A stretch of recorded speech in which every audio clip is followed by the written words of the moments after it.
Serigne Abdou Mbacké Darou Mouhty ak le professeur Ndiaye ñu ngi ñuy suivre Lamine Ndiaye ñu ngi ñuy suivre actuellement di leen nuyu bu baax a baax di nuyu aussi waa Darou Mouhty ñu taxaw ci benn point Awa Diop Ndiaye fan yi passé bu ma jugul bërki démb la ñi doon def fële examen conduite ci stade wala sax ci kii parking stade Léopold Sédar Senghor dañ leen fa jëlee quand même waxuñu les raisons mais est-ce que du liñ leen tere woon foofu déguerpir foofu moom moo tax ba ñu jëli leen fa.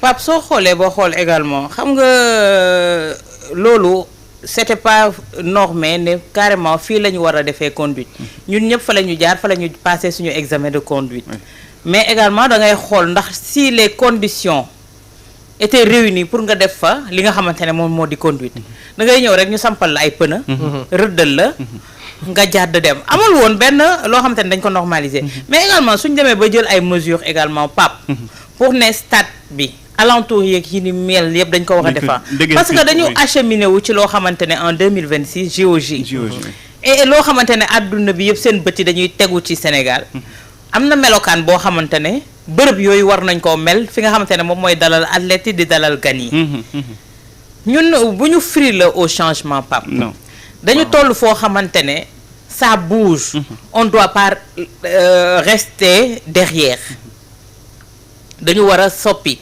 tey jii gis nga li ñuy wax chaque jour ci accident yeeg yi ni mel xam nga tey jii suñu tegoon fi ñuy passer les examens de conduite comme ni ñu koy defee ci code dugal la ci salle bu baax nga toog jàkkaarloo kii ñu lay defal examen suñ ko defee également ci conduite bi mën nañu am yaakaar ne les choses se passent dans les normes du am lenn loo xamante ne moo koy entaché ba nga xamante ne du ñu douter sax ci permis bi nga xamante ne tey am nga ko justement mais nañu utal endroit boo xamante ne fii comme li may wax y a trop de rien am na ay bayal yoo xamante ne Pape nañ ko def dans les normes ba nga xamante ne nit ñi fa la ñuy defee li nga xamante ne conduite moo di conduite tey yaakaar naa ne ni ñu jëlee jam ñaajo bële def fa des ateliers de mécanique def fa pour ku ñu déguerpir ñu mën la yóbbu fi ni mel Pape Matar war nañoo mën a defar foo xamante ne également c'est dédié uniquement à l'examen de conduite ba nga xamante ne tey du ñu dem di squatter parce que fi ñu ko doon defee na leen wóor ne service des mines moomu ko ministère du travail des transports moomu ko direction du transport moomu ko ba nga xamante ne dañ doon squatter rek oui parking stade Léopold Sédar amul woon benn këyit bu la may ne foofu nga war a defee dañ ko tàmmoon def ko ba nga xamante ne Sénégal dañ naan tàmm laa benn vide la woon rek ñu benn vide la voilà mais tey ji Sénégal y a trop de rien yoo xamante ne en matière de parcelle yoo xamante ne Pape war nañ faa mën a dem ni ñu defee jam ñaajo bële def fa également foo xamante ne uniquement pour passer l'examen de conduite la loolu moom mooy gën a lu mu tax jox gëdd diplôme bi nga xamante mi ngi koy jox et ce sera entouré de toutes les garanties d'accord dinañ ñëw sax ci conduite bi ak façon bi ñu koy amalee mais Ibrahima quand même fi nga xamante ni ay novice ñoom ñoo fa nekk daje fa ñuy xool ci ñoom ñan ñoo war a mën a dawal oto que ñu warut a mën dawal oto amul benn aspect sécuritaire tey jii Pape Makhtar dañu am présomption rek ci moom jox ko oto mais Pape Makhtar boobu la mën na accélérer dem bëkk beneen moromu otoom te pourtant bu amoon jéyee lay doon amul lu mu tudd ambulance amul dara loo xamante ni tey bu jëyee amoon dina ko doon wàññi li nga xamante mooy catastrophe bi. waaw kii kan la le jeune frère. le jeune premier. Papa il n'est pas en retard, il est absent. Wallahi tu as vu juste Ibrahima yow il faut me décorer là. le jeune frère. Pourtant on m'a dit que vous étiez en infériorité. Je me suis sacrifié pour venir. Bravo. En position de supériorité ngeen may andi problème. Wax xam nga non bul la toogal sois le bienvenu non dañ lay kii temps am na si lu mu nekk de. ah non man dama sentir que na dafa xaw a déprimé wu depuis que madame Diop am ci kër gi Ibrahima ñu continue. déet loolu kay mais bala may ko nekkee loolu day. non c'est vrai Pape a raison. Non très sincèrement Pape a raison. moo tax nag war nga ma defal doléance ñu jox ma takku dënn. waaw wax nañ non jox ñu la takku dënn. jox ñu mu dara. ah non loolu dañ koy lijjanti. waaw dañ koy wala ñu marché ba Espagne. non dañuy marché man ba ma eggee ci mariage ba Omar mi nañu gën a toppatoo ko man. dañuy marché. waaw dañuy marché. takku dënn bi kay dañ ko war a. may ñëw fii Awa Diop mel ni ku koy jàppale di ma kokkali. indi ay drap yu rafet di ko jox sama kanam. loolu moom tooñ la quoi loolu tooñ la. war nga takk brassard rouge. loolu tooñ la non ñun ñëpp koy takk Ibrahima vas-y. voilà donc. moo gën a. waaw. carton rouge rek. yëkkati sa mais su carton. paree li muy xeeñ na la ci jox de. waaw. kii temps yor na. ah tabarkalla kay macha li muy allah xeeñ na la ci jox. macha allah Pape day Sané. xëy ay biir yu bees. non mi ngi xeeñ xetu yi neexu tàngaay bi. mi ngi koy xeeñ. est-ce que Pape Boos la. Pape kon bu ñu paree il faut que ñu. waaw wala ma koy jege rek nga xamante ni kenn du xam ci xel bi fan lay jóge. réunion conseil de sécurité dañoo tase ci buntu bi. waaw xam nga tase nañ dem ba si suba. waaw. te kenn déggul kenn gisul. non bàyyi ma quoi. waaw Awa Diop continuer. Ibrahima wàllum sécurité bu ma doon wax. j'ai la parole. oui wàllum Voilà, sécurité bu donc ma doon wax ci par kii bi rapport à cette situation là. Oui. man li may ñaawlu rek bon je crois que de manière récurrente dañ ko ñaawlu fii mooy informalisation. oui. mooy le caractère informel de notre société. Parce que awa wax na tudd na fii benn sànq benn mot mooy squatter. Squat moom à la kuléaline jusqu'à l'extinction du soleil comme Idrissa Seck le disait squat moom squat rek lay mës a doon. Donc que squat bi que ce soit pour ay auto école wala jaaykatu pneu wala ñoo xam ne dañuy raxas oto wala leneen squat rek la lay tudd.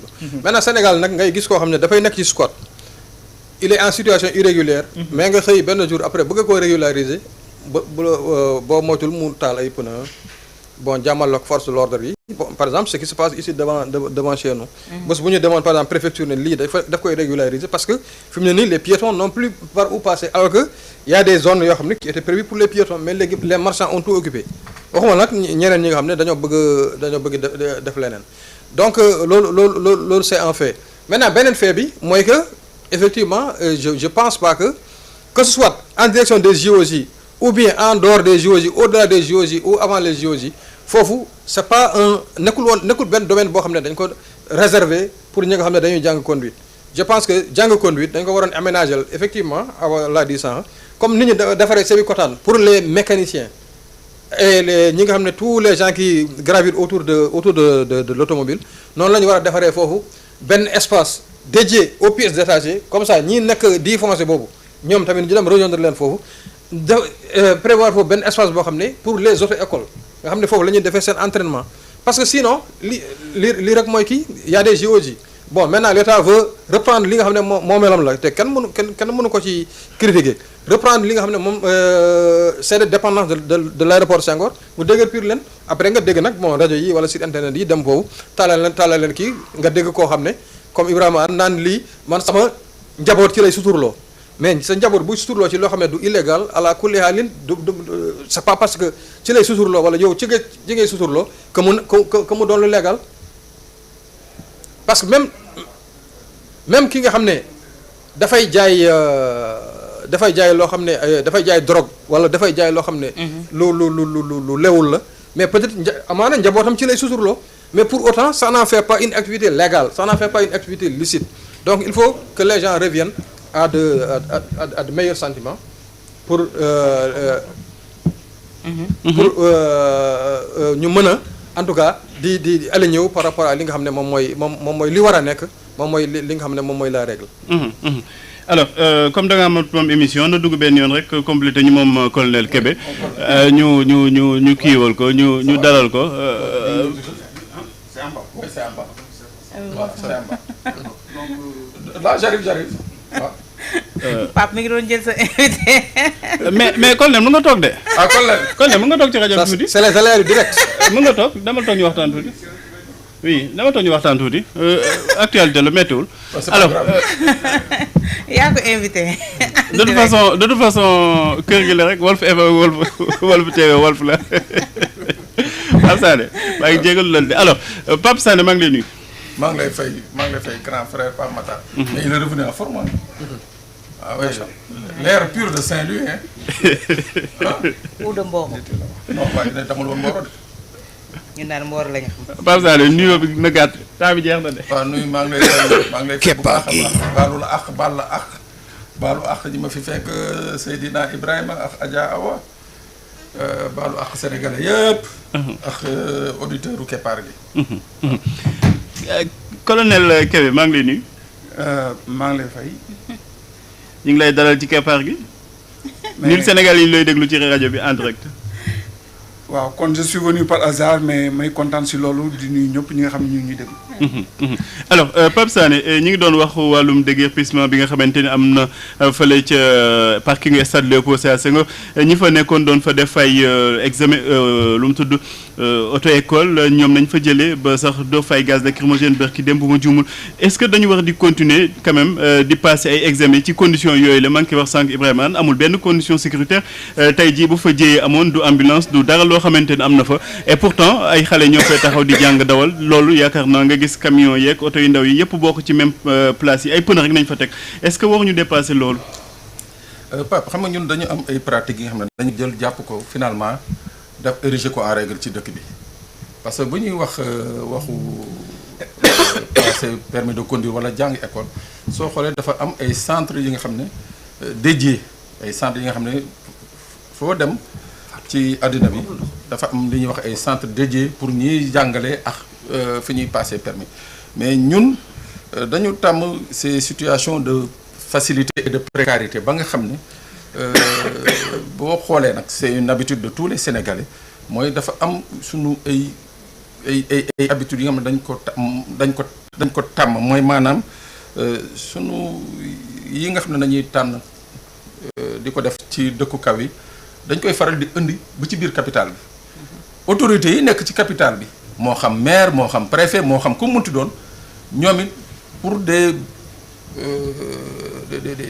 des raisons souvent électoralistes ñoom situation yi dañ koy bàyyi muy prospérer da ngay gis benn waaye daal di ñëw teg benn pono di fi jàng ñu togaat tuuti beneen waaye daal di ñëw finalement ñu def ko nag benn mbir bi nga xam ne day nekk un droit ak i ñëpp ñëw di fa jàng école di fa passer permis imaginez ñeneen dëkk bu day ni Sénégal il y a pas un centre dédié fi nga xam ne foofu nañuy passer permis mais c'est une honte depuis 1960 il y en a pas il y en a pas si il y en avait avec les TP mooy fii bureau visite gi nekk à l'aube des indépendances c'était les travaux publics foofu nañ doon passer les permis mais léegi yooyu yëpp dépassé nañ ko bàyyi ko ba nga xam ne daf nañ ko situation mu jur coono bi nga xam ne moom la jural les riverains et autres droit acquis boobu nag mooy tax à chaque moment bu nguur soxlaa alors que c'est des espaces yi nga xam ne kenn waru koon occuper nguur bu soxlaa nit ñi jóg ne non fa nañuy daane suñu doole fi lii investir naa ci lii investir mais le plus dangereux pas mais foofu noonu ngay wax toll nañoon jamono ba nga xam ne la plus grande partie de ce parking a été vendue tabax nañ fa ay immeubles en face du stade les gens étaient là ont observé l'administration territoriale était là Descos mu ngi fi woon tous les gens ont observé bàyyi mu jàll donc tey on revient à la situation ante mooy lan la xam ne moom lañ ko doon doyee mooy stade et consort donc récupéré nañ ko maanaam tey bu dul woon les JOJ le prétexte des JOJ mooy que ces gens auraient continué à être là-bas stade bi finalement ñu caxate ko daggate ko jaay ko nit ñu tabax fa donc loolu c'est des pratiques sénégalaises te yooyu dafa war a denc ci dëkk bi voilà dafa war a denc ci dëkk bi quoi alors colonel développement sans organisation dina jafe Sénégal nag dafa bëgg def exception bëgg prétendre au développement sans pour autant li nga xamante ne mooy organisation que civisme ñu jiital ko waaw mais li Pape Sané wax vraiment du dëggu la maanaam dañuy bàyyi l'informel muy prospérer parce que tout simplement ay raisons électoralistes moom mooy neutraliser ñi nga xam ne ñoo war jël la décision or loolu dafa war jeex tey le pays dëkk bu nekk dafa soxla discipline dafa soxla ordre dafa soxla autorité donc il faudrait que yu mel noonu que ñi fi nekk jël toutes les responsabilités pour que mu jeex fii loo xam ni yoon la ñu daal na ko loo xam ni yoon aussi que les gens s'habituent à ça c'est ça le sens de la discipline c'est ça aussi le sens du patriotisme en réalité Awa Diop beneen point bi di li nga xamante ni moo xew